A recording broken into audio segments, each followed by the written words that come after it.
Open the floodgates of heaven. Let it rain, let it rain, let it rain. Open the floodgates of heaven. Come on! Let it rain, let it rain. Open the floodgates of heaven. Let it rain. Let it rain. Open the floodgates of heaven. Let it rain. Let it rain. Open the floodgates of heaven. Let it rain.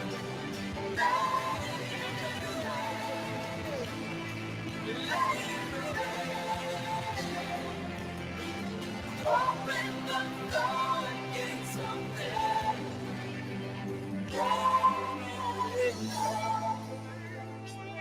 Let it rain.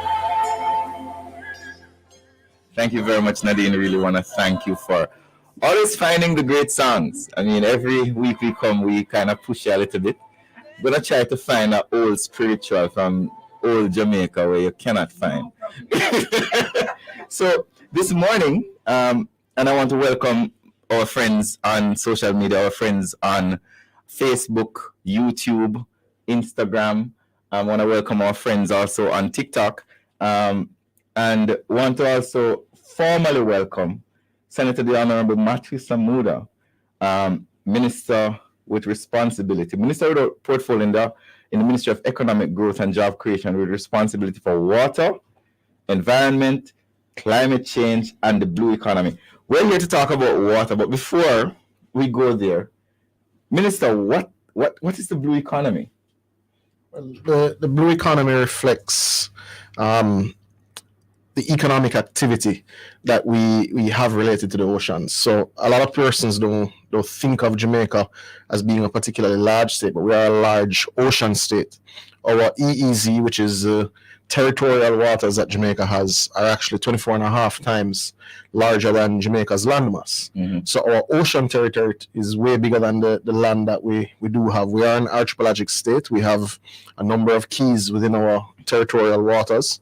And there's great value in our ocean. It's not necessarily something we've taken particularly good care of. Right. And we have a lot of work to do to get there. But we expect to ensure that we are able to sustainably leverage the value for this generation and ones to come. So the blue economy is essentially the sea, the ocean. It's the ocean. So it's logistics, it's shipping, it's fishing, it's tourism. So anything that resides, the ports that the ships have to come to, the fishermen who go to Pedro Keys and further, the divers who go to dive for spiny lobster, whether we find any minerals in the ocean. All of that, including leisure, which really comes through coastal tourism, is considered the blue economy. So the blue economy is about... But that is our economy. It's about a fifth of it. We do have a pretty large agricultural sector. We have a pretty large mining sector. We have other sectors, certainly services-based, that are larger. But what we should understand is the opportunity that the blue economy represents. Because if you're only 1/25th on land, mm-hmm. and we're not leveraging the economy makeup and size doesn't quite reflect that, it shows you the true scale of that opportunity. What's important is that we approach it in a manner which creates a level of sustainability that it's not just this generation that will benefit from it, but others to come. But it is a massive opportunity for economic growth and development in Jamaica. And this is a new section of the portfolio. I mean, Jamaica didn't traditionally have a blue economy minister with responsibility for the blue economy. So what the PM has asked me to focus on is really bringing the strategic framework together that creates a roadmap for the government to invest behind and to build out the appropriate legislative and regulatory framework to ensure that as we continue building out our logistics and shipping sector, our tourism sector, our fisheries and our minerals mining sector at sea, that we look at it in a sustainable manner, and that he has a roadmap that can take us beyond 2030 in that regard. So you're also minister without portfolio in the Ministry of Economic Growth and Job Creation, and one of your responsibilities is climate change. I know, sitting in cabinet with you, that you're all over the place, going to conferences, having dialogues, building partnerships globally, because as people will say that Jamaica contributes almost an insignificant percentage of global warming and global sea rises, but countries like Jamaica will face the greatest threat through climate change. But you've hit the nail on the head, Robert. The reality is Jamaica is what you classify as a dark country. We don't use a lot of energy, which tends to be the largest source of emissions. Right. But the emissions from not so dark and very developed countries for the last 100 years. Meaning that, or when you look at Jamaica on the globe, you see that dark spots, while in certain other countries they're lit at night. So certainly, at night. So places like New York show up from space. Places like London, places like Shanghai, those are users of large electricity, and their economy is not a 8-hour economy; it's a 24-hour economy. That's not the case for Jamaica. So Jamaica has not contributed either in totality, in a legacy standpoint, or currently any of the emissions that truly have triggered the climate change that we're experiencing. Climate change is not some future concept, though there are future contemplations. Right. The fact is the climate has already changed. It has triggered weather pattern changes globally. There are heat waves in India. There's the impact of heat waves and drought in Africa is triggering a hunger crisis. In Jamaica, as we're experiencing now, and where I'm sure you will head to at some point, is the fact that in the last 6 months cumulatively, when we look at our weather stations, we've had the driest 6 months in Jamaica's history. No, hold on. I'm going to stop you. Sure. Because you're trying to scare the people on love. Did you just say that in the last 6 months, based on the data that you're seeing, that we've had the driest period since we've been recording? Yes. For instance, and I'll go into the numbers specifically as time comes on, in February, Kingston had 8% of its 30-year average for rainfall. And 30-year average is when you take all the numbers for the 30 years. For February, and you measure it out, and we had 8%. 8. Not 8% below, but 8% of. So, Minister, if we have only 8%, how is it that we still have water in Kingston?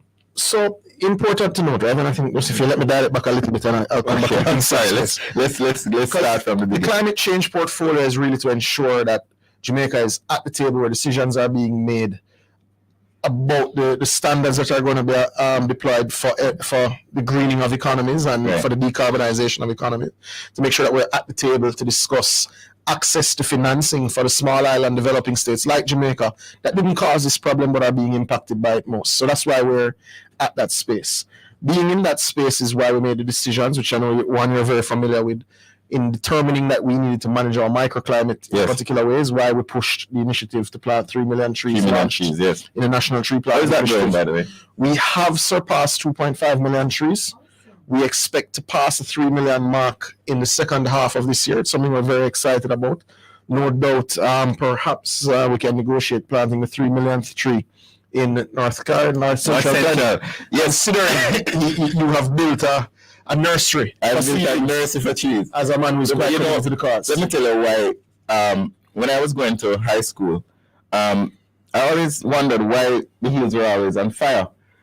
Because people used to take the trees and use it to burn coal. And what has happened to us, Minister, is that one of the aquifers that we have, which supplies water to the entire Chapelton area, is no longer functioning because of the silting and because of the deforestation and the mud. So when I became member of parliament, and I collaborated with Minister Samuda, that listen, I want to plant as many trees as possible so that we can start building back the microclimate. And I will have to say that the forestry department, Ainsley, has been a big support. You have been a big support, and the schools are now involved in it, and we're really happy that a little place in country has been put on the map for planting so many trees. Thank you, Minister. No, so the important thing, and as you transition from climate change into the environmental protection areas, because the microclimate and the stability of our weather patterns is critical to the discussion on water.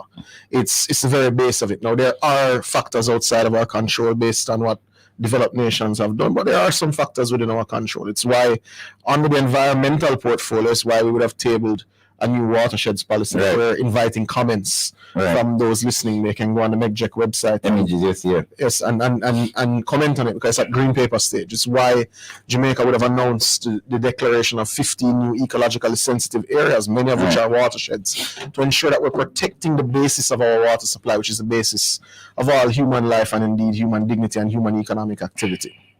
So we've done climate change, and we're going to water, you know. Sure. But we're now at the environment. Back to trees, though. I hear you're going to be planting trees on, what is it, East Kings House Road? So Jamaica has developed at a pace over the last 5 or 6 years that, you know, is not what we're used to. Some of that development has hardened the environment around us. It seems very hard. It's dual carriageways. It's not the sort of roads that we're used to. The Prime Minister is mindful of this. So one of the things that he's asked us to do is to look at the developments that have taken place and to ensure that there's significant increase in tree cover in and around those developments. You know, urban forestry, a focus on softening and greening the environment in those spaces. But he's also asked that for developments going forward, that forestry and urban forestry is considered in the design phase. So in looking at East Kings House Road and Lady Musgrave Road and Arthur Wint, we saw that there were 208 trees along the road. Now, 208 trees won't be affected, but we know that some will be. So we've taken a few steps. We've done some design adjustment to protect some that we can. We are in procurement for a machine that for trees that have not very wide root structures, but are relocatable, we'll be able to lift them out of the ground and replant them in other spaces, hopefully to save them. And where we can't have them removed, we'll be using the lumber, even in a decorative way, for the bus stops along the space. But outside of that, we said, well, there has been some degradation in the general area where these 3 roads will be done because of significant housing development. So we went about getting the support of neighbors. We did distribution of over 3,000 trees along that space. So, and where people actually came and got and trees. joined long lines, and you know Jamaicans don't like join lines, but They're planting those trees in the yard. planting, and they've downloaded the 876 tree app and they've logged the location of these trees.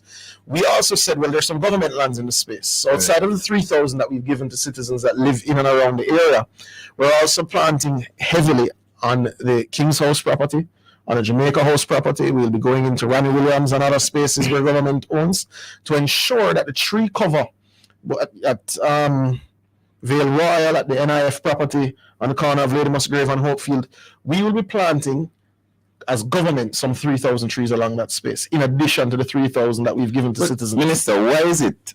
I mean, in Kingston, we want to build up some more buildings and get some more employment and build some more roads. Why do we need to plant trees in urban area? Why we don't just plant the trees in the country?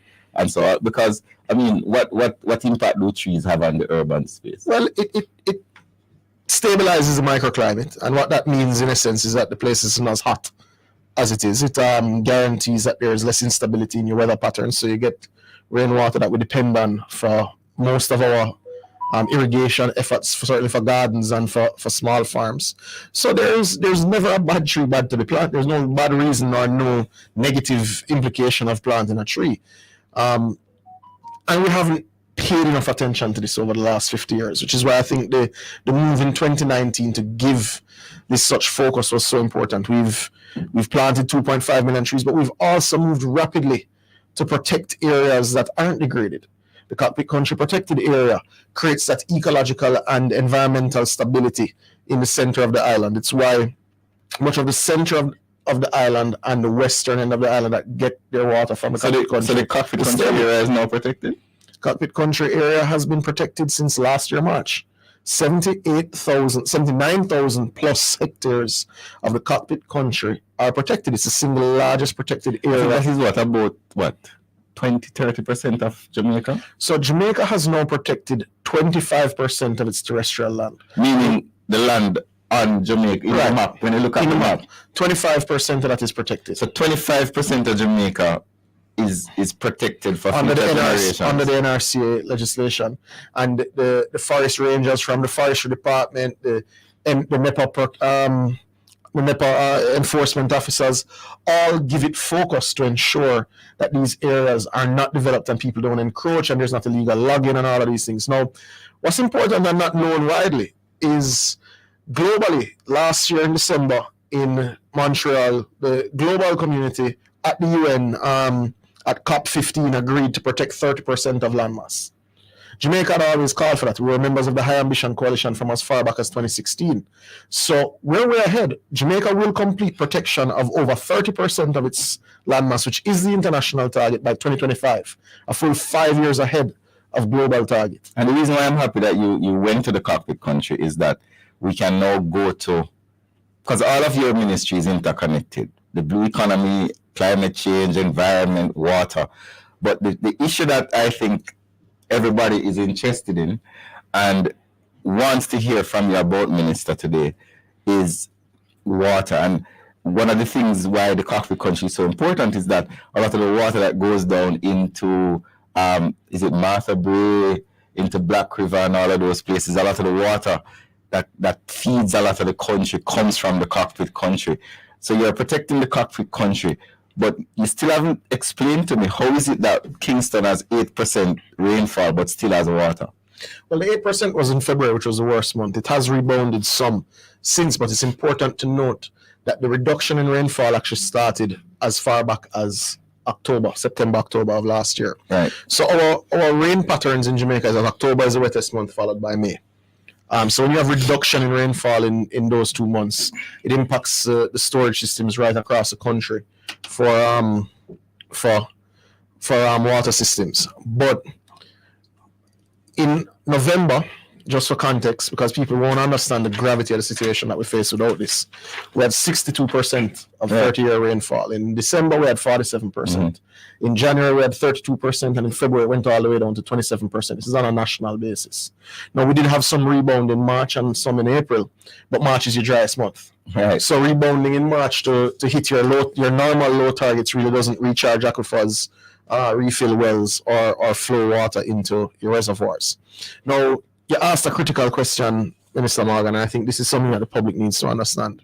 The investments made between 2016 and 2021 into the network, the distribution network into Kingston to reduce what we call NRW. Now, NRW is a curious little concept. It's called non-revenue water.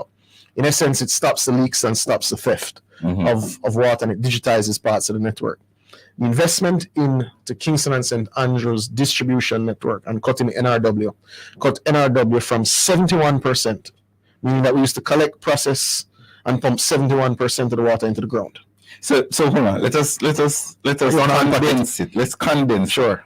So you fix some leaks, a whole heap of leaks, and you got some more revenue from water. And you were saying to me that at the beginning of the process, we're at 71%. If you produce 100 gallon of water, 71 gallon was being wasted. Or stolen. And wow, that's big. So you're saying that the reduction in what you call non-revenue water, which is wasted water, gone from 71 to below 37, and we're targeting 20% in the next 3 to 5 years. So that's a big reason why, even though we're having one of the worst droughts in the history of Jamaica, a lot of people in Kingston can still have water. Well, it should start from as far back as December, which is where I started from the statistics there. With that reduced rainfall from as far back as September of last year, if we hadn't made that investment, you'd have had water lock-offs as your Christmas present. Right. The lock-offs would have started 3 months earlier. Right. Now, the reason lock-offs have not been extreme as of yet, and we do need rain to avert that, is because of the investment that we've been making, because we've cut those leaks in half. Mm-hmm. So important to note, there are two numbers that I want the country to think of, and certainly the residents of the corporate area, and I include the soon-to-be parish of Portmore in that. In cutting leaks, we have reduced the actual consumption of water in Portmore, Kingston, and St. Andrew. This is prior to the drought. Mm-hmm. We were using less water in Kingston by several million gallons. Now, that's a big deal because you didn't need to catch as much water. You didn't need to process as much water. And that saved us significantly. Now, right now as it stands, you're between 5 and 7 million gallons short a day in Kingston and St. Andrew during the drought. The project that we've signed for Content St. Catherine will provide Kingston, St. Andrew, and Portmore 15.5 million gallons a day. Which is double what we short of now. Right. So tell me, so let us move a little bit from Kingston. Yes. Somebody online on TikTok asked, what about Long Bay in Portland? Now, Portland has been on the national radar in terms of water. I mean, I know Clarendon has serious water problem. I'm from Clarendon. St. Elizabeth, some sections of St. Elizabeth have serious water problem and several other areas. So let's just start with Portland. Let's just start what the problem is and what are some of the solutions that you as minister and the government have put in place with the NWC to assist the citizens of Portland. This guy asked about Long Bay. So Portland is a victim of climate change. Right. That's the first crime that has visited the people of Portland. They're also a victim of chronic underinvestment in their infrastructure for the last 70 years. The network for distributing the water that they used to have, pipes and the pumps and all that was eroded, it's run down, it is a disgrace.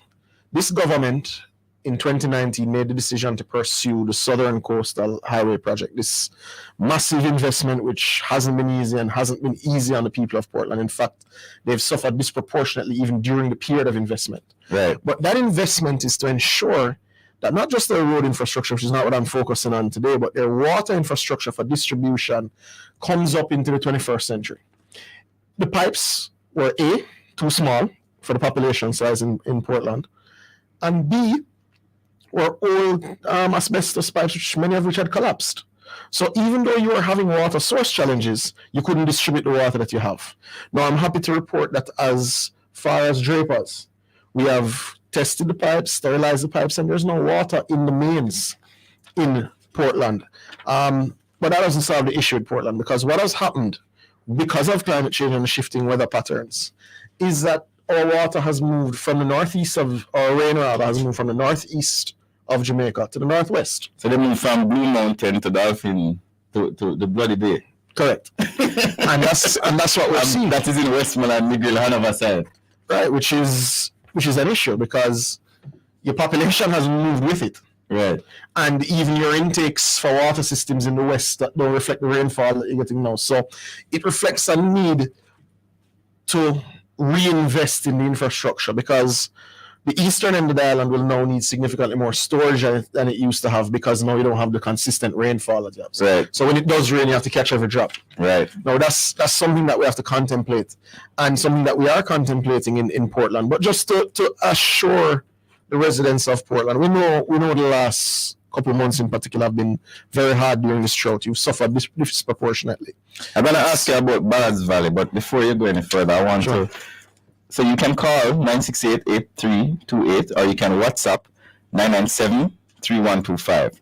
So that's 968-8328, or you can WhatsApp 997-3125. We also have Mr. Delano Williams, Acting Corporate Public Relations Manager for the National Water Commission, who will also be here to answer your questions. Someone is asking about Ballards Valley in St. Elizabeth.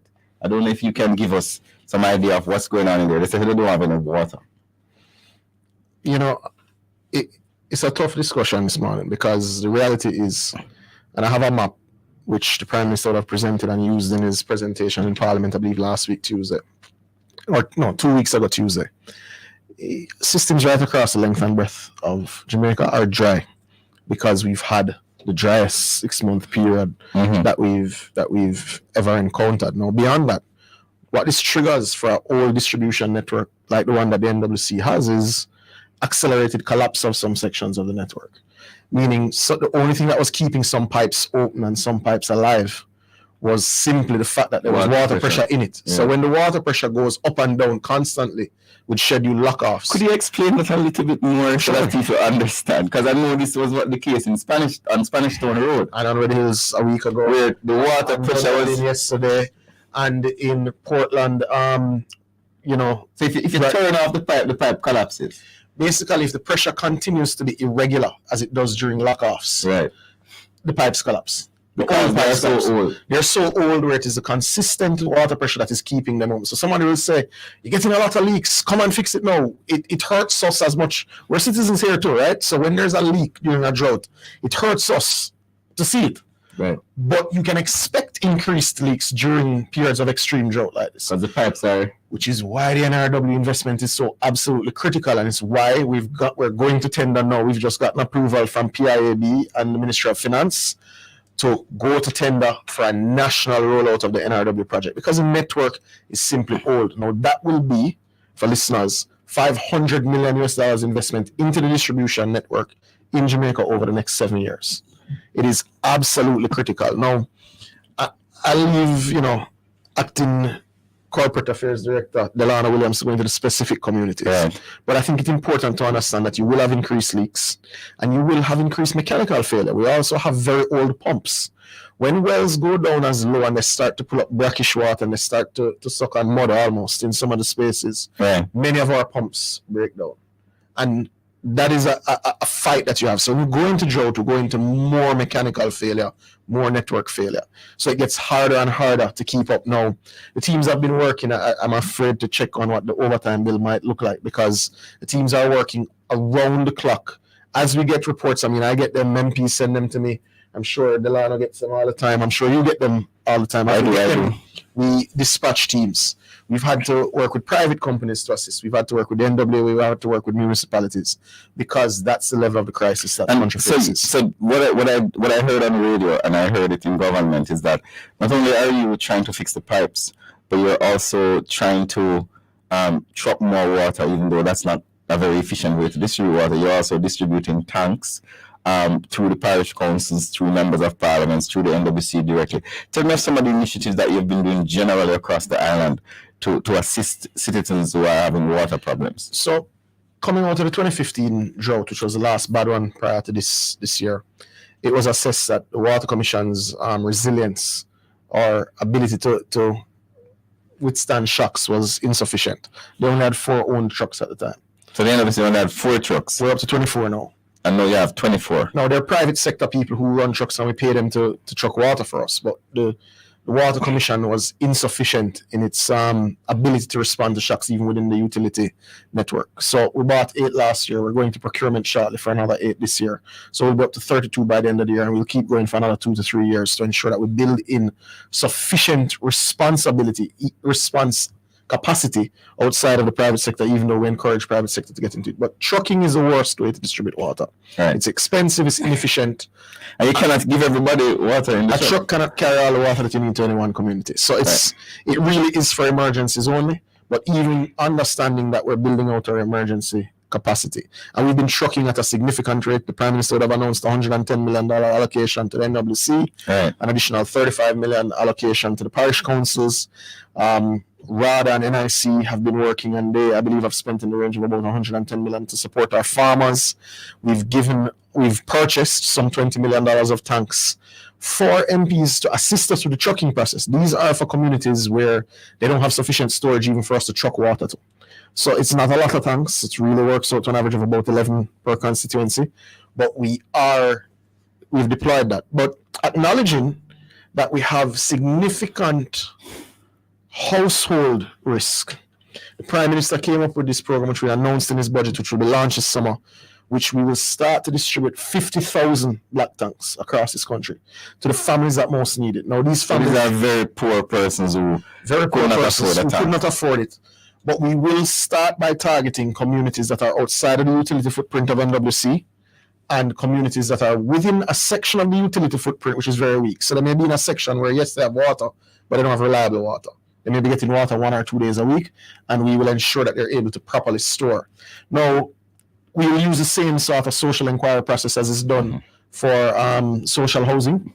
Right. And we will be corresponding using GIS technology to make sure that the GIS, that is Global Information Systems, where you can tag mapping the location, right? To make sure we tag the locations, but we'll also overlay the locations with the NWC GIS system to make sure that it is indeed outside of their utility footprint or in an area that is very, very weak. And I don't mean to break it, but if somebody who keeps posting the question, and I don't know if you or Delano can answer it, why doesn't NWC want to give people water in St. Jago Hills?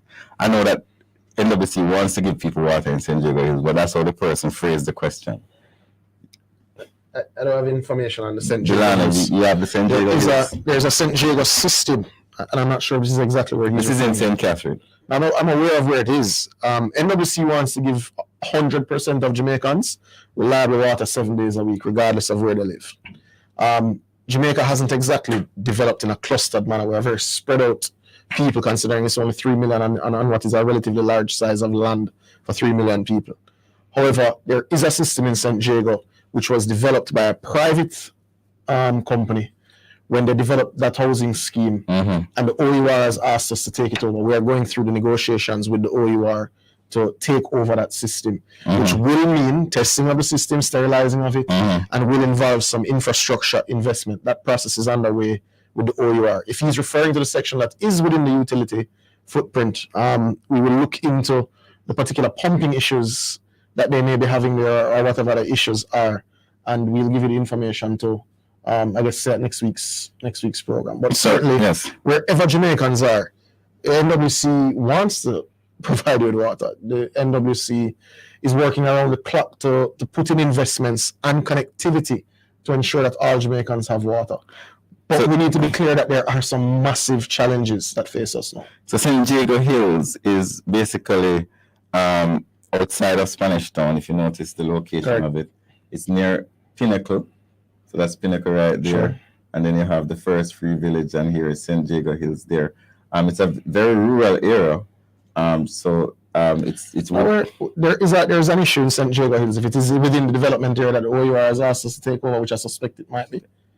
Man, it's where I think it is. It's off Highway 2000. So I just want to assure people that we've had a lot of challenges with water over the last several decades, and I think the government has been trying its best through putting in new pipes, putting in new initiatives to assist. And part of the reason why we've invited Minister Mathew Samuda here today is to give you information, and you can call in and you can send in your messages. We have a representative from the the Water Commission, NWC, and we're going to ask some questions right now. Well, someone wants, Peter Gordon, the trick is that water flows down to lower platforms when the upper ones are full. So he's asking, Minister, this might not be applicable to you, but what about introduction of terracing for farmers?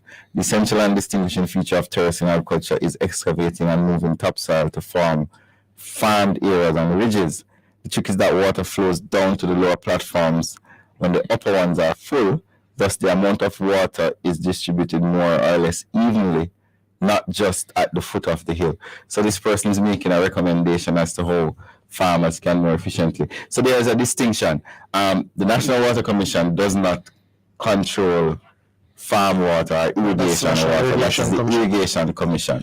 But we will pass on suggestion to Minister Green and indeed the team at the Ministry of Agriculture. But we do coordinate and we are working very closely. And I think important for those listening, we are undertaking some massive investments in irrigation water as well. Right now, the Essex Valley project is underway. And that is Essex Valley in South St. Elizabeth. South St. Elizabeth. Right. As opposed to Essex Hall up Lawrence Tavern side, which will also get a massive upgrade this year, but that's potable water, and we'll get into that a bit later. But the Essex Valley program is underway. Additionally, later this year, as the Prime Minister would have announced, we expect to enter into contract as it relates to the Pedro Plains project. Right. Now, why this one is important, I mean, amalgamated, these two projects are over $250 million US dollars. So that will positively impact farmers from eastern Westmoreland, I believe, all the way through to southern Manchester. So massive investment. Now, these projects were announced in 1973, Robert. 1973. Not very much were alive. I certainly was not. So you're doing things that were promised and announced and over 45 years ago. 50. Almost 50 years ago, and now we are our generation has to be the one doing it. Has to be the ones doing it. Now, we're not bothering about it. We knew that when we came in. We asked for the public to give us a chance to implement these projects that we know the country so desperately needed. But we are doing it. Right. We are doing the things that conventional wisdom has told us we needed to do a long time ago. And we're investing at an unprecedented rate in ensuring that we build the water resilience that we need in assessing climate change, that we build the water capacity when one considers the age of the network. So we're investing at an unprecedented rate, and I think that should be understood, because that is a political decision, but it's a political decision that we've made.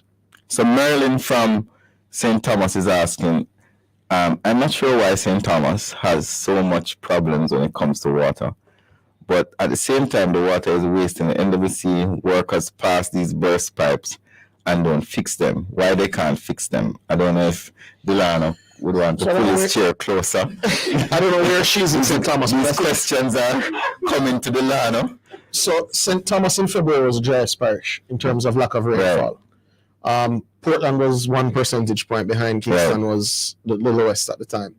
But that's generally been the case since September of last year. It's been in the 3 driest parishes. So its water systems, both NWC water systems and the parochial systems, are dry. Now, as I mentioned, and important to understand is that the distribution network right across the country, not least of all in St. Thomas, is very old. So there's a lot of pipe collapse and a lot of incidents of system failure there. Right. But beyond that, Portland and St. Thomas are benefiting from the same highway main structure. Now, Robert, just to understand the scale of the investment we're making in the stability of the water supply for St. Thomas, it's $800 million to buy the pipes. Right. Not to install them, not to dig the trench, not to connect them. $800 million just to buy the pipes. Just to buy the pipes. So you're putting in new pipes in St. Thomas? Well, the pipes are in now in St. Thomas. Now, there are several sections of it that are going through sterilization and testing. So even at some of the points along the highway, when you see the water spraying up, it may not be leaks in that new system. When the pressure testing is done, there is, I don't know what you call them, Delano, but there are these little things that spray water into the air to tell you that the pipe is, so it's checkpoints, basically, in that space. So someone sent me a video maybe a week ago to say leak, and it was actually a sterilization test. And you have to sterilize it because these pipes have been sitting down for months from the manufacturer coming through the ports, and when you put it in and down, dirt might go in them and all of that. Exactly. I have to make sure that they're also not damaged during installation. Right. Before we put on the final layer of asphalt. Right. So there's a lot of work taking place. Now, St. Thomas, as I said, has a particularly high level of NRW because of the age of the pipes. We are putting in the laterals that will allow us to connect communities right along the length and breadth of St. Thomas, and St. Thomas will have a much better water system. But St. Thomas also needs us to do what the Prime Minister said we're working on the designs for now, which is the Mahogany Vale Dam. Right. So there's go ahead, sorry. Yeah. So Mahogany Vale coming up, but there's another question, and this is Angela from Uaton. Is there any space to build more reservoirs in Kingston or to clean the existing ones so they can hold more water? So I think this is the last one from me, but the Mora Dam, I hear things people say, it's half of it is silt. It's not half of it's silt, it's 11%. And because of the age of the Mona Dam, that silt actually keeps the base stable. So without the silt in the Mona Dam, you have significant leakage. You have a lot of leaks. But that doesn't mean you just said, nothing can be done. We'll be installing floating solar panels on the Mona Reservoir, which will reduce evaporation. Right. But in the mounting process, because they'll be using cables, they'll actually have to desilt and reseal the base as they install these solar panels. So we'll be doing significant desiltation in Mona in the coming 18 months. The one that's a bit tricky is indeed the Hermitage Dam, which is over 34% silt, and it was built to last 50 years and it's 94 years old. So I'm not taking out any silt. So hold on. You see, you just drop these things in a Minister Samuda, and I know you're thinking, did you just say, right? And I am 40 years old. You're about what, 36? Well, I'll take it for now. Right. It's not quite. So we're young. We were born after independence, so we don't know much about these things. So you just said that the Hermitage Dam was built to last 50 years. Correct. And it is now 94 years. 94 years. So there's no engineer that's going to be comfortable disturbing it in that space. Now, we're very cognizant that there has to be upgrade works, and it's something that we're looking at very closely to make a massive investment, which would increase capacity of storage for Kingston and St. Andrews significantly. But I also want citizens across, because we've been focusing a lot on Kingston and St. Andrews. Right. The Mahogany Vale system was designed in the 1920s originally and is a part of the Yallas pipeline system that would hold 8 times what Mona Reservoir holds, and it would stabilize the water supply from St. Mary all the way around to St. Catherine. But I want citizens also to be aware that last year we put in place 30 tanks that would hold between 100,000 and 250,000 gallons across communities across the length and breadth of the country. It's not just a Kingston discussion. We've been investing at an unprecedented rate in rural Jamaica in water supply as well. And whether it is in Clarendon, as we would have done a commissioning with you, Minister Morgan, or Duckend Field, or Liberty St. Ann, or in Negril at the Ita Boralis, I think that's how it's pronounced. And we could give you the list. I mean, we did over 40 projects in rural Jamaica last year, and this year we'll do more. Because last year we invested $4 billion into the infrastructure of the National Water Commission. This year we're investing $7 billion. So we've made the commitment to say that what exists is not fair to citizens. It's not right. It's not now 11:42. I know you have to run. So I'll hand over to Delano. The last question before you leave, from Auntie Pam in Kingston. Areas that are not supplied by Mona or Hermitage dams, but are supplied by Rio Kobe, are we also in the water restrictions currently on? Yes, because it's not total. It's by the right. So which is a small system, which is why we're putting in place the content water treatment plant that will significantly increase the inflows into Kingston. Thank you, Minister. Enjoy your meeting. And that one is $77 million of upgrades. $77 million. And I want to thank Minister Mathew Samuda. Thank you for coming by. I'll now put Mr. Williams in the hot seat. He's the acting corporate public relations manager.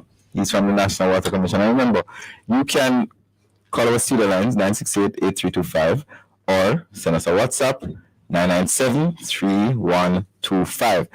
There's somebody on TikTok who keeps asking, I cannot see the name properly. Is it Stetson or Stetson in Trelawney?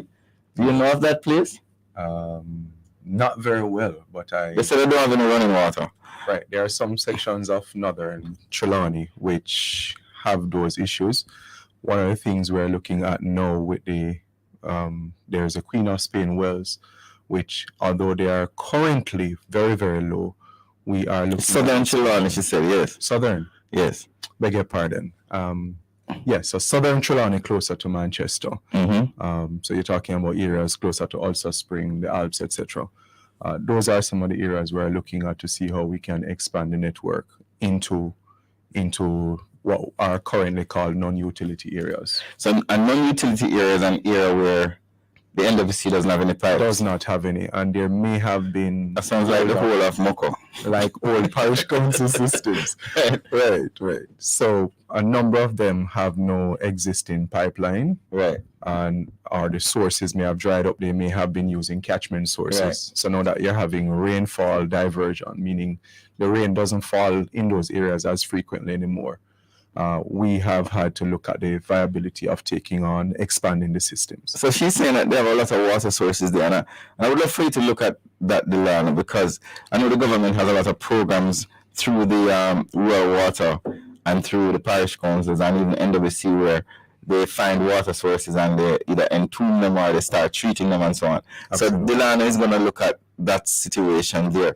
But before Minister Mathew Samuda left, right, he was talking to us about going across the island. Tell us, what is happening in Clarendon? So Clarendon, and I know this one is quite near and dear to you, Minister. So the reality in Clarendon is North Clarendon, as you know it, areas below Chapperton are currently struggling. We normally have 3 wells in an area called low ground, which one of them has totally dried up. The technical guys will say it breaks suction, meaning you're running the pump, but no water is coming to it. So as an alternative, plans are far advanced now to create a micro dam, which will harness water from the same river that runs towards or in the environs between low ground and Rock River, to harness water that will be sufficient to Clarendon. So where would this water be going? Talking about areas now coming back into Chapperton itself, Sandsters Heights, Woodall, New Longsville. So what about Mayton and Four Pass and those places? They don't have any water problem? It's not. Well, there are some network challenges which we continue to streamline, meaning the pipes are old. We've talked about that. And so we're looking to integrate those systems and to now help us to better serve Maypen and its environments. It's not bad as North Clarendon, but it's an improving one that we have to continue working on. So we're jumping from Clarendon to St. Elizabeth. So we have Southern St. Elizabeth, we have Lacovia, we have Black River, we have all of these areas. I hear that there's rain in North St. Elizabeth, but none in South St. Elizabeth. Is that correct? To a point, yes, because as we speak now, there is some systems that are affected by turbidity coming in. Meaning that the water dirty to the point where you have to shut down the pump. So now that the rain is falling again in St. Elizabeth, yes, can the people in Lacovia and Black River and is it Santa Cruz the place name? Santa Cruz is almost town center as you come out of when can they expect improvements, if any? Well, some of it is pipe work again. Right. So there is a Santa Cruz bypass project, which we will be continuing to update persons more about that, about 6-7 kilometers of pipeline along there.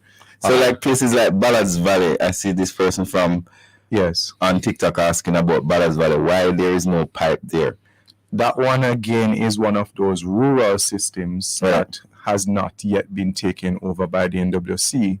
It's originally served by what we know as the parish council, now the municipal corporation. For us to look at it is an option, see what the available water supply is. And sometimes these are projects we take on in conjunction with the Rural Water Supply Authority. So St. Elizabeth, we're now going to Westmoreland, but I hear there's a lot of rain in Westmoreland these days. Rain falling in Westmoreland, but you don't have the pipes. So we have some projects. There's a Savannah Lamar project, which again is going to be changing out significant number of pipelines.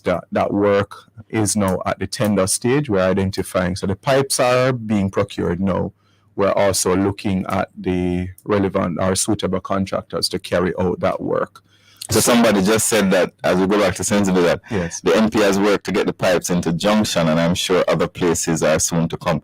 Thank you very much for that piece of information. But you're saying that Westmoreland is a lot of works are taking place in Westmoreland. Yeah, there are at least 2 projects. There's a small project in and around South. There's a larger project to bypass the town itself, or to replace the mains that are existing in the town. You would imagine, if you know Westmoreland and know South, it's very low-lying.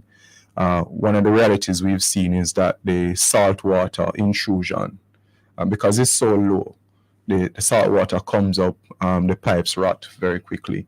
So a part of our projects too is to look at the quality of pipes or the type of pipes that are suited for different environs. And I'll tell you a little bit more about the Port Royal one in that context. So we're going around the island. We're going to skip out some parishes. I know that Hanover, you have some major projects coming in Hanover as well. But don't skip Hanover yet.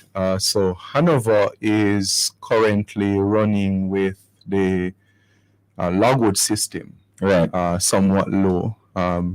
So there are persons in Hanover who still are on regulations now, and that's part of the reason the prohibition was extended across the island. So the logwood system, which relies on the Fish River as one of its sources, is at 55%. And so sections of Whitehall, Nigrill, Orange Hill, those are still being regulated. Sections of Lucy similarly. We have 2 questions here, and I think I'll ask both of them at the same time. No problem. Coming in on WhatsApp. Good morning. A suggestion why each gated community doesn't build a tank to supply them with water, and also, are there any government policies in place where new residential developers are required to have rainwater harvesting systems in their development?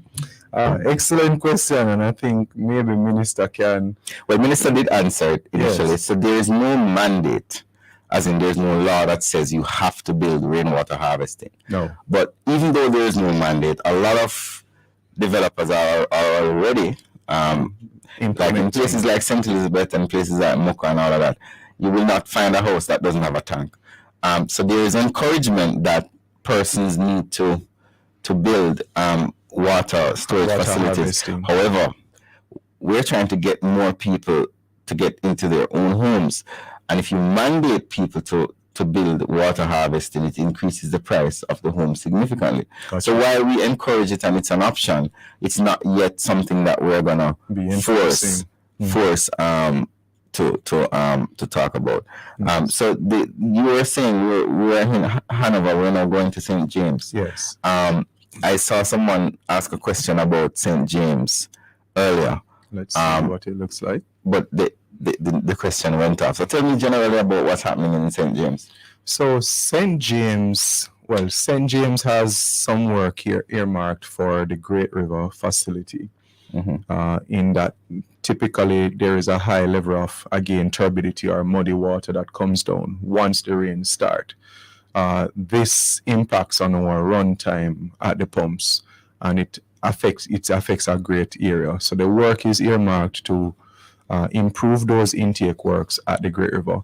In tandem with that, though, you're looking at the expansion of the Martha Brae intake, which is in Trelawney, but which allows us to export some water without depriving Trelawney, but export some water into some of the St. James areas, so we can have a better balance. So there is a collective with the systems from Logwood through Lucy into St. James, all the way out to Trelawney. All of those are one continuous pipeline, similar to what Minister expounded on with the St. Thomas pipeline running literally through St. Thomas into Portland. So this person writes, serves Morris Hall, Edward Peace, and the surrounding areas in St. Catherine are without running water.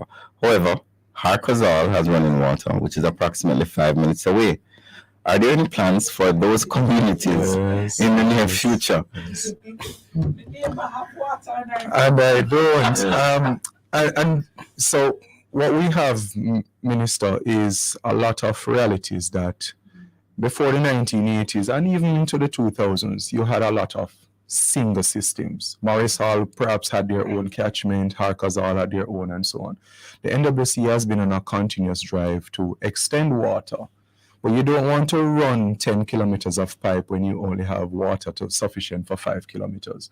So you have to extend, assess, see how much is viable, and you continue to do so. So essentially, you have to increase availability while you expand distribution. Exactly. Okay. So those areas are areas that have an issue with capacity and availability as well. And we can look at it to see how it is. There are some places when we last ran pipes, perhaps into Harkazal, there were no houses beyond it, or not many houses beyond it. We've had a few places even where we go and we say, do you want water? And residents have said, no, we're fine. So to run a pipeline that nobody wants to access. And then there's the issue as well, and I have faced it in my constituency where, not everywhere, but there are some places and across Jamaica where people do not want to pay for the water. I prefer you talk about that. Well, we have to speak about it because the pipes cost money. Yes. The people who work for NWC have to be paid. Yes. And I know it's an uncomfortable conversation because water is life. Right. But if you don't pay for the water, I mean, there are other issues where people are paying for what they're not getting. And I know that NWC has facilities where if you're not getting the water, you can call and go into the NWC office and they will resolve it. Right. But the more of us pay for the water, I think is the more ability NWC will have to run more pipes and to build more pumps. Yes. And to so on. And to pay for it timely too. We have some realities where approximately 25% of our customers pay on time. And taxes don't contribute to paying water. No. So there is no tax on it. There is no interest on whatever you owe. Right. But we want persons to pay for the supply. So Delano, if it is that persons in the country and we have regional office, is there a hotline that they can call if they have like concerns, suggestions, or want problems to be resolved? Absolutely. So our toll-free number, 888-225-5692. For persons with Android phones, it's 888-CALL-NWC. Right. That's our contact center. Persons can access us from as early as 7:30 in the morning. By the way, does your water bill have tax on it? No, it doesn't. So there's no tax on the water? No tax, no interest. If the bill is 30 years old, it's the same $5,000 that you owed us from your grandmother who was a young girl. Okay. We're in Dashiki from. Yes. So you're saying that the toll-free number, if you have issues that you want to raise with NWC, is Yes. 888. Right, 225-5692, or if you're using an Android phone, 888 call NWC. Well, I guess the iPhone numbers, the numbers on the touch right screen is arranged. The screen is arranged with the letters. So we're about to end, and I want to thank Delana for coming. I want to also thank the minister who was joining us earlier, also our listeners on Facebook, Instagram, YouTube, and also our listeners on Love 101 Radio, Yes. the family station, and to our good friends on TikTok. We try to answer a lot of your questions today, and we're not able to answer as many as we would want to. We want to also thank you for tuning in. And until next time, Nadine, you're going to leave us with a prayer for rain. Yes. More rain. We want more rain. We're thanking for what we got. We'll take more rain. We need a lot more rain, but we don't need it all at once. We want it like a little here, like every day just give us a couple, Yes. Thank you all for tuning in, and we want to leave you with this wonderful piece of music. Love 101 FM, the family station, here every Wednesday at 11 a.m., where another minister or member of an agency will come and will answer your questions and give you an understanding of what is happening. I'm Robert Mr. Morgan, Minister of Information. And until next week, have a wonderful and safe day, safe Thursday, safe Friday, safe Saturday, and take care. Have a wonderful day. Open